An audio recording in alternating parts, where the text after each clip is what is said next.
사람들이 아주 다른 말을 쓰던 옛날 아주 먼 옛날. 따뜻한 나라들에는 크고 화려한 도시들이 세워져 있었다. 거기에는 왕이 사는 궁전이 우뚝 서 있고 넓은 도로와 좁은 길과 꼬불꼬불한 골목길이 있었다. 황금과 대리석으로 조각된 신의 상이 서 있는 웅장한 사원도 있고 세계 곳곳의 왕국에서 들여온 온갖 다채로운 물건이 산더미처럼 쌓여 있는 시장도 있었으며 사람들이 새로운 일을 이야기하고 연설을 하거나 듣기 위해 모였던 넓고 아름다운 광장도 있었다. 그리고 무엇보다 거기에는 극장이 있었다. 그 극장들은 오늘날의 서커스장과 비슷하지만 커다란 돌로만 지어져 있다는 점은 달랐다. 관객이 앉는 좌석은 거대한 깔때기처럼 겹겹이 계단식으로 꾸며졌다. 위에서 내려다보면 이 극장들은 둥그런 원 모양도 있고 갸름한 타원형 모양도 있고 커다란 반원 모양도 있었다. 사람들은 이 극장을 원형극장이라 불렀다.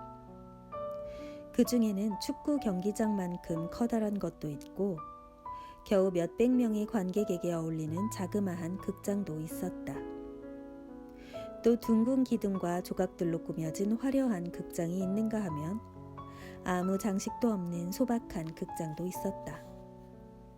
이 원형 극장들에는 지붕이 없었다. 모든 행사는 탁 트인 하늘 아래서 열렸다. 그래서 화려한 극장에는 관객들이 뜨거운 햇볕이나 느닷없이 쏟아지는 소낙비 때문에 고생하는 일이 없도록 좌석 위에 금실로 짠 융단을 높다랗게 쳐놓았다. 소박한 극장에서는 갈대와 지프로 짠 차일이 그 구실을 했다. 한마디로 극장들은 사람들의 형편에 맞게 꾸며졌다. 하지만 모두들 극장을 갖고 싶어 했다. 그들은 하나같이 모두 열정적인 청중이요 관객이었기 때문이다. 그들은 무대에서 그려지는 감동적인 이야기나 우스운 이야기에 귀를 기울일 때면 무대에서 벌어지는 삶이 자신들의 일상의 삶보다 더 현실 같다는 묘한 느낌을 갖곤 했다. 그들은 이러한 또 다른 현실에 귀 기울이기를 좋아했다. 그 후로 수천 년의 세월이 흘렀다. 옛날의 커다란 도시들은 몰락했고 사원과 궁전들은 무너져 버렸다. 비바람과 추위와 뜨거운 햇볕으로 돌덩이들은 깎이고 구멍이 뚫렸다. 커다란 극장들도 세월의 풍파에 시달려 폐허만이 남았다. 여기저기 어지럽게 금이 간 담벼 틈새에서는 지금은 여치들만이 잠든 돼지의 숨결처럼 들리는 단조로운 노래를 부르고 있다. 하지만 이 커다란 옛 도시 가운데에는 오늘날까지도 커다란 대도시로 남아있는 곳이 몇 군데 있다. 물론 그 안의 삶은 아주 딴판이 되었다. 사람들은 자동차와 전철을 타고 다니고 전화와 전등을 쓴다.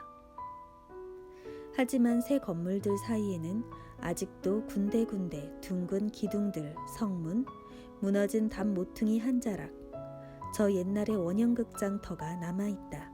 바로 그런 도시에서 모모의 이야기는 시작된다. 이 커다란 도시의 남쪽 끝머리, 밭이 시작되고 갈수록 누추해져가는 오두막집들이 있는 곳, 빽빽한 소나무 숲에는 무너진 작은 원형극장이 숨어 있었다. 그곳은 저 옛날에도 화려한 극장은 아니었다. 말하자면 가난한 사람들을 위한 극장이었다. 우리가 사는 시대에 곧 모모의 이야기가 시작되는 그 즈음에 이 폐허는 거의 잊혀져 있었다.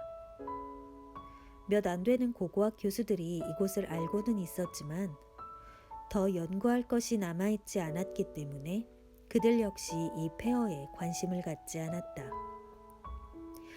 게다가 그곳은 그 대도시에 있는 다른 유적지와 견줄 만한 대단한 유적지도 못 되었다.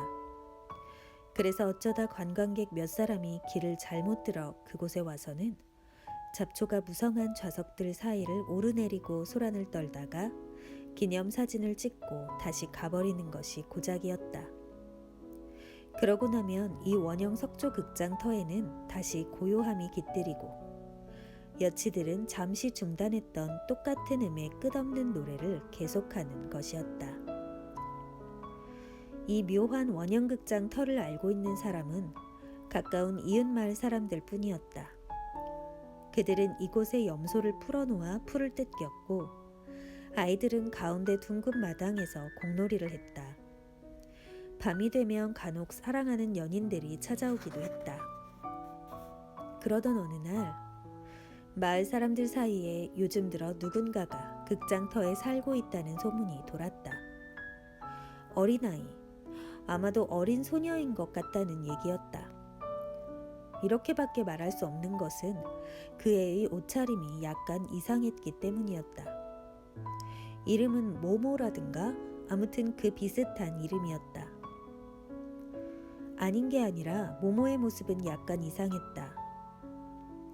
깔끔함과 단정함을 중요하게 생각하는 사람이라면 조금 놀랄 정도였다. 키는 작았고 대단한 말라깽이였다. 그래서 아무리 자세히 봐도 겨우 8살짜리인지 아니면 벌써 12살이 된 소녀인지 도무지 알 수가 없었다. 아이의 머리는 칠흑같이 새까만 고수머리였는데 한 번도 빗질이나 가위질을 한 적이 없는 듯 마구 뒤엉켜 있었다.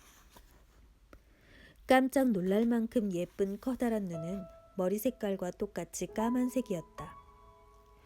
거의 언제나 맨발로 돌아다녀서 발 역시 새카맸다. 모모는 겨울에만 가끔 신발을 신었다. 하지만 그 신발은 언제나 짝짝이인데다가 너무 헐렁했다. 하지만 그 애가 갖고 있는 것이라곤 어디선가 주었거나 선물로 받은 것뿐이어서 그럴 수밖에 없었다. 색색까지 알록달록한 천을 이어붙여 만든 치마는 복사뼈까지 치렁치렁 내려왔다. 모모는 그 위에 다 낡아빠진 헐렁한 남자 웃옷을 걸치고 있었다. 기다란 소매는 손목까지 걷어 올렸다. 하지만 소매를 잘라낼 생각은 없었다. 앞으로 키가 더 커질 것을 미리 계산했기 때문이다. 게다가 또 언제 그렇게 주머니가 많이 달린 멋있고도 실용적인 웃옷을 얻을 수 있겠는가. 잡초가 무성하게 자란 극장터의 무대 밑에는 반쯤 무너져 내린 방이 몇 개 있었다. 그 방들은 바깥 벽에 난 구멍으로 드나들 수 있었다. 모모는 이곳을 집처럼 꾸며놓았다. 어느 날 점심 무렵에 근처에 사는 몇몇 아저씨와 아주머니가 모모를 찾아와 이것저것 캐물었다. 모모는 내쫓길까봐 걱정이 되어 마주서서 불안한 눈빛으로 그들을 쳐다보았다. 하지만 모모는 곧 그들이 친절한 사람들이라는 것을 알게 되었다. 그들 역시 가난하고 삶이 무엇인지를 알고 있는 사람들이었던 것이다. 한 남자가 물었다. 그래, 여기가 마음에 드니? 모모는 대답했다. 예. 그러면 여기서 계속 살 작정이니? 예, 그러고 싶어요. 하지만 널 기다리는 사람이 있을 텐데. 없어요. 내 말은 집으로 돌아가야 하지 않느냐는 말이다. 모모는 자신 있는 목소리로 얼른 대답했다. 여기가 제 집이에요. 꼬마야, 그럼 넌 어디서 온 거니? 모모는 손으로 어딘가 저 먼 곳을 가리키는 막연한 흉내를 내보였다. 남자는 계속해서 캐물었다. 부모님은 어떤 분이시니? 모모는 어쩔 줄 모르고 그 남자와 다른 사람들을 물끄러미 바라보다가 어깨를 약간 으쓱했다. 마을 사람들은 서로 눈짓을 주고받으며 한숨을 쉬었다. 남자는 말을 이었다. 겁낼 것 없다. 널 쫓아내려는 게 아니니까. 우리는 널 돕고 싶단다. 모모는 말없이 고개를 끄덕였지만 완전히 믿을 수는 없다는 눈치였다. 네 이름이 모모라던데 맞니? 예, 아주 예쁜 이름이구나. 하지만 처음 들어보는 이름이야. 누가 지어주셨지? 저요. 네가 네 이름을 지었다고? 예. 그럼 생일이 언제인데? 모모는 한참 생각하더니 대답했다. 제가 기억하기론 저는 언제나 있었던 것 같아요. 친척 아주머니나 아저씨나 할머니도 없니? 도대체 네가 찾아갈 만한 가족이 하나도 없단 말이야? 모모는 남자를 물끄러미 바라보기만 하고 한동안 아무 말도 하지 않았다. 그러더니 다 기어들어가는 목소리로 말했다. 여기가 제 집이에요. 남자는 말했다. 그래, 하지만 넌 아직 어린애잖니. 대체 몇 살이지? 모모는 머뭇거리며 대답했다. 100살이요. 마을 사람들은 모모가 장난을 치고 있다고 생각하고 웃음을 터뜨렸다. 자, 장난하지 말고 몇 살이지? 모모는 조금 더 자신 없는 목소리로 대답했다. 102살이요. 한참 후에야 사람들은 모모가 어쩌다 주워들은 숫자가 몇 개 되지 않는 데다가 셈하기를 배운 적도 없어서 숫자가 무엇을 뜻하는지 모른다는 것을 알게 되었다. 남자는 다른 사람들과 의논하고 나서 말했다. 자, 내 말을 들어봐. 네가 여기 살고 있다고 경찰에 신고하면 어떨까? 그러면 넌 고아원에 가게 될 테고 거기서 먹을 것과 잠자리를 얻게 될 거야. 셈하기, 읽기, 쓰기랑 더 많은 걸 배울 수도 있을 텐데 어떻게 생각하니? 응? 모모는 깜짝 놀라 남자를 쳐다보더니 입속말로 말했다. 아니요, 그런 데는 가지 않겠어요. 전에 한번 가본 적이 있어요. 그곳에는 다른 아이들도 있었어요. 창문에는 창살이 있고 매일 매를 맞았어요. 정말 억울하게 맞았어요. 전 밤에 담을 넘어 도망쳤어요. 다시는 가고 싶지 않아요.